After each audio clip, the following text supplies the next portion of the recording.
Today I'm going to show you something that I make often. I'm going to be making taco seasoning, and you might think, why do you make your own taco seasoning when you can just easily buy it in a cheap packet at the store?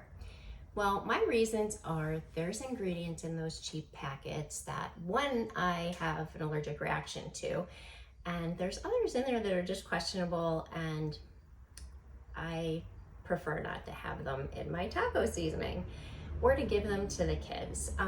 Most of them have like a form of yeast extract or MSG, and that's what I'm allergic to.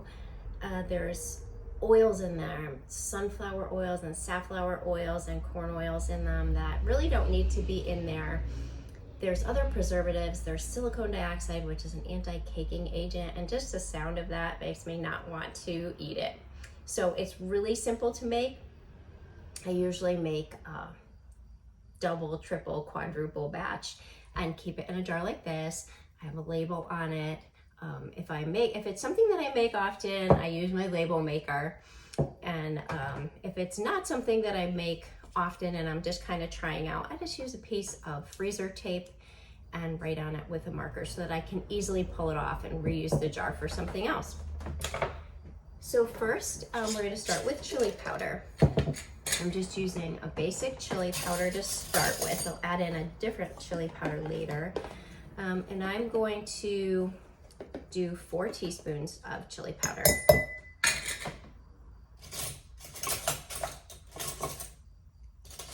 Okay. And next I'm going to put in 2 teaspoons of cumin.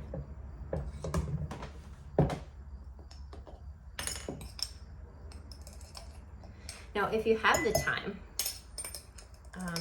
you can put in cumin seeds. You can use a mortar and pestle, grind them yourself, or put them into a spice grinder, and it's so much better.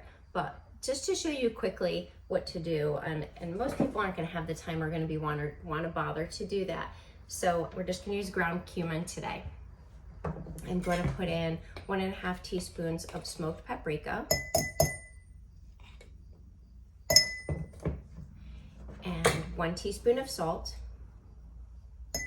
If you want to leave the salt out, you can, but just remember when you go to make your ground meat that the general rule is 1 teaspoon of salt per pound of meat, but you can do less or more depending on your preference. I'm going to add 1/2 teaspoon of onion powder and 1/2 teaspoon of garlic powder. These are some of my go-to seasonings, that onion powder and garlic powder, so I buy them in bulk because we really go through a ton. Here I'm going to use 1/4 teaspoon of Mexican oregano. And I do like the Mexican oregano in this, in the taco seasoning mix, or anytime that I'm making anything with like a Mexican vibe. The Mexican oregano has just a better aroma and a better flavor to it. I think it's a little bit stronger, and we just prefer it. And coriander, I'm going to add 1/2 teaspoon of that. And for those of you who don't know, the coriander seeds are what is collected from the top of the cilantro plant if you let it flower and go to seed. And then the last thing, it's optional, you can leave it out. I would highly recommend adding some though. You really don't feel it much. It's a little bit of heat, and there's a couple of different options. You can use cayenne pepper, which I use often, but as long as I have it, I would prefer to use an ancho or chipotle chili powder. And that's just going to add just a little bit of a smoky flavor along with the smoked paprika, but it adds more of a smoky flavor and a little bit of a heat. And the reason I don't add too much is because we do have people over to eat often, and I don't want to overspice it. And I can always add more when I'm browning the meat and add the taco seasoning. I can always add more spice if nobody else is going to be here but us, because we do eat things pretty spicy. And the great part about making this in a jar is that you just cover it and give it a shake, You don't have to mix it in something separate and then store it in something else. And there you go. You got a great, delicious, healthy taco seasoning. Now this amount that we just made, this basic recipe, is for about 1 pound of ground meat. And then you're going to, I know on the packet it gives you instructions about adding water, so you don't want to forget that part, because you do want to rehydrate the meat. You don't want dry meat with all this seasoning in it.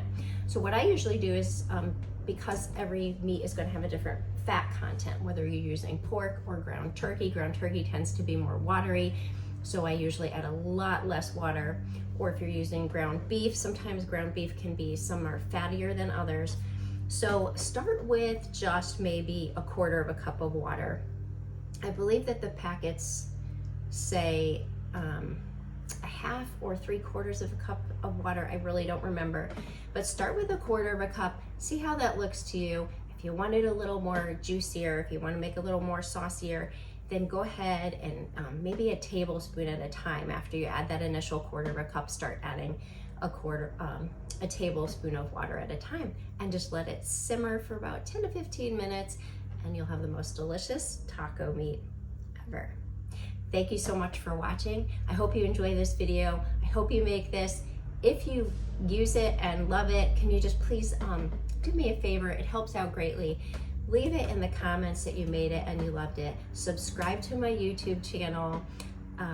Like my Facebook page if you're on there. I would really appreciate that.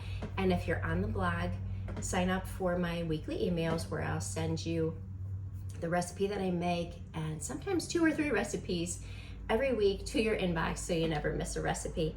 Thanks again for watching. Have a great day.